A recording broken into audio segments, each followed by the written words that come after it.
ಆಕಸ್ಮಿಕವಾಗಿ ಜೋಡೆತ್ತುಗಳು ಸಾವು. ಗದಗ ಜಿಲ್ಲೆಯ ಮುಂಡ್ರಗಿ ತಾಲೂಕಿನ ರಾಮೇನಹಳ್ಳಿ ಗ್ರಾಮದಲ್ಲಿ ಈ ಘಟನೆ ನಡೆದಿದೆ. ಗ್ರಾಮದ ವೆಂಕಟೇಶ ಬಾಗಳಿ ಎಂಬ ರೈತರಿಗೆ ಸೇರಿದ ಎತ್ತುಗಳು ಸಾವಾಗಿವೆ. ಮನೆಯ ಪಕ್ಕದಲ್ಲಿ ಎತ್ತುಗಳನ್ನ ಕಟ್ಟಿದ್ದ ರೈತ 1,20,000 ಖರ್ಚು ಮಾಡಿ ಎತ್ತು ತಂದಿದ್ದ ರೈತ ವೆಂಕಟೇಶ. ಏಕಾಏಕಿ 2 ಎತ್ತುಗಳು ಸಾವು ಕಂಡು ರೈತ ಕಣ್ಣೀರಾಗಿದ್ದಾನೆ.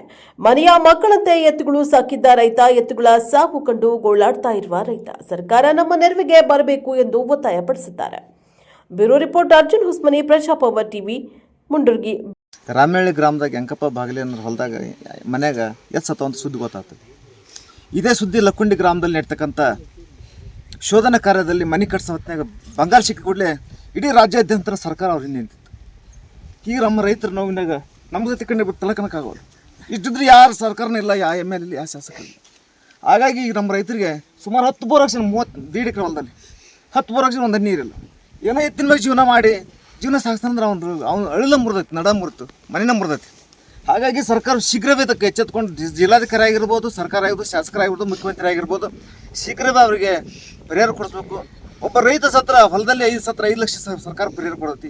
ಹಾಗೆ ಎತ್ತು ಸತ್ರ ಒಬ್ಬ ರೈತರಿಗೆ ಒಂದು ಜೊತೆ ಎತ್ತು ಸತ್ರ 2 ಲಕ್ಷ ಘೋಷಣೆ ಮಾಡೋಕೆ ಸರ್ಕಾರ ಶೀಘ್ರವೇ ಅನುದಾನ ಕೊಡ್ಬೇಕಂತ ಈ ಮೂಲಕ ಒತ್ತಾಯ ಮಾಡ್ತೀವಿ ಸರ್ಕಾರಕ್ಕೆ.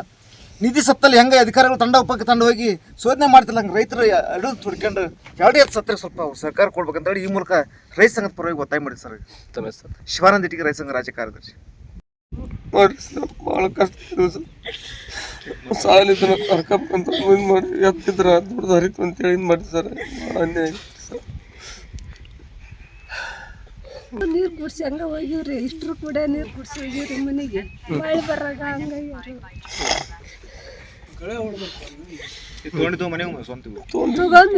1,20,000 ರೂಪಾಯಿ ಕೊಟ್ಟು ತಗೊಂಡು ಎಷ್ಟು ದಿನ 5-6 ತಿಂಗಳು ಆತೇ ನೋಡ್ರಿ. ವೆಂಕಟೇಶ ಬಾಗಳಿ ಅವರು ಎತ್ತರಿ ಇವು ಡೈಲಿ ಎಲ್ಲ ಯೂಸ್ ಮಾಡ್ತಿದ್ರಿ. ಗಳೆ ಹೊಡೆಯೋದು, ಬಂಡಿ ಹೊಡೆಯೋದು ಎಲ್ಲ ಮಾಡ್ತಿದ್ರು. ಈಗ ಇವು ನಿನ್ನೆ 8 ಗಂಟೆ ಸುಮಾರಿಂದ ಸಾಯಂಕಾಲ ಎಲ್ಲ ಗಳೆ ಹೊಡೆದಾರಿ. ಬೆಳಗ್ಗೆ ಸಾಯಂಕಾಲ 8 ಗಂಟೆಗೆ ಇವನ್ನೆಲ್ಲ ಮೇವು ನೀರು ಕುಡಿಸಿ ಹೋಗಿ ವಾಪಸ್ ಹೊಳ್ಳಿ ಬಂದು 10 ಗಂಟೆ ಸುಮಾರು ನೋಡಿನಿ ಅಂದ್ರೆ ಈ ಥರ ಆಗ್ಯಾವ್ರಿ. ಅವು ಸಾಲ ಮಾಡಿ ತೊಗೊಂಬಂದಾರಿ ಎತ್ತು. ಇವು 1,20,000 ಕೊಟ್ಟು ತಂದಾರಂತ್ರಿ. ಮತ್ತು ಅವನ್ನ ಹಾಕ್ಯಂಬರೋದು ಬಾಡಿಗೆ ಅಂದ್ರೆ 1,50,000 ರೂಪಾಯಿ ಮುಟ್ಟ್ಯಾವ್ರಿ. ಸಾಲ ಐತಿ ಅಂತಂದೇಳಿ ಎತ್ತಿ ಮೇಲೆ ರೀ ಜೀವನ. ಹೊಲನೂ 1.5 ಎಕರೆ ಅಷ್ಟೇ ಐತ್ರಿ. ಬಾಡಿಗೆ ಹೊಡ್ಕೊಂಡು ಎತ್ತಿ ಮೇಲೆ ಜೀವನ ರೀ ಈಗ ಎತ್ತು ಇದಾಗ್ಯಾವ ಅಂದ್ರೆ ಅವ್ರ ಪಕ್ಕೆ ಮುರಿದಂಗೆ ರೀ. ಈಗ ಅವು ಎತ್ತಿಲ್ಲ ಅಂದ್ರೆ ಅವ್ರ ಜೀವನ ಮುಂದೆ ಏನೂ ಇಲ್ಲ ರೀ. ಈಗ ಅದು ಒಟ್ಟು ಏನಾರ ಒಂದು ಪರಿಹಾರ ಆದ್ನಂದ್ರೆ ಅವರು ಮುಂದೆ. ಒಬ್ಬ ರೈತಗೆ ಭಾಳ ಅನ್ಯಾಯ ಆಗೈತಿ. ಈ ಅನ್ಯಾಯ ತುಂಬಿಕೊಡಕ್ಕೆ ನಿಮ್ಮ ಕಡೆಯಿಂದ ಆಗಲ್ಲ, ಸರ್ಕಾರ ಇದಕ್ಕೆ ಗಮನ ಹರಿಸ್ಬೇಕು. ಯಾಕಂದ್ರೆ ರೈತನ ಬಲಗೈನ ಮುರಿದೈತಿ. ರೈತ ಇವತ್ತು ಯಾರೂ ಸರ್ಕಾರ ಆಗಲಿ, ರಾಜಕಾರಣಿಗಳಾಗಲಿ, ಅಧಿಕಾರಿಗಳಾಗಲಿ ರೈತನ ಬಗ್ಗೆ ನಿರ್ಲಕ್ಷ್ಯ ತೋರ್ತಾರೆ.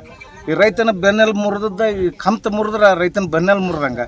ಅದಕ್ಕೆ ದಯವಿಟ್ಟು ಇದಕ್ಕೆ ಸಂಬಂಧಪಟ್ಟಂಥ ಎಲ್ಲ ಅಧಿಕಾರಿಗಳು, ರಾಜಕಾರಣಿಗಳು ಮತ್ತು ಜನನಾಯಕರು ಎಲ್ಲರೂ ಇದಕ್ಕೆ ಒಂದು ಸ್ವಲ್ಪ ಬೆಂಬಲ ತೋರಿಸಿ ಆ ರೈತಗೆ ಸಹಾಯ ಮಾಡ್ಬೇಕಂತೇಳಿ ತಮ್ಮಲ್ಲಿ ದಯವಿಟ್ಟು ಮನವಿ ಮಾಡಿಕೊಳ್ತೀನಿ. ದಯವಿಟ್ಟು ಎಲ್ಲ ಜನನಾಯಕರು ಮತ್ತು ಅಧಿಕಾರಿಗಳು ಇದ್ರ ಬಗ್ಗೆ ಗಮನ ಹರಿಸಿ ಆ ಒಬ್ಬ ರೈತರಿಗೆ ಸಹಾಯ ಮಾಡ್ಬೇಕಂತೇಳಿ ತಮ್ಮಲ್ಲಿ ದಯವಿಟ್ಟು ಕೇಳ್ಕೊಳ್ತೀನಿ. ದಯವಿಟ್ಟು ಇದನ್ನು ಎಲ್ಲ ಮಾಧ್ಯಮದವರು ಪ್ರಸಾರ ಮಾಡಿ ಆ ರೈತಗೆ ಸಹಾಯ ಮಾಡ್ಬೇಕಂತ ತಮ್ಮಲ್ಲಿ ಕೇಳ್ಕೊಳ್ತೀನಿ.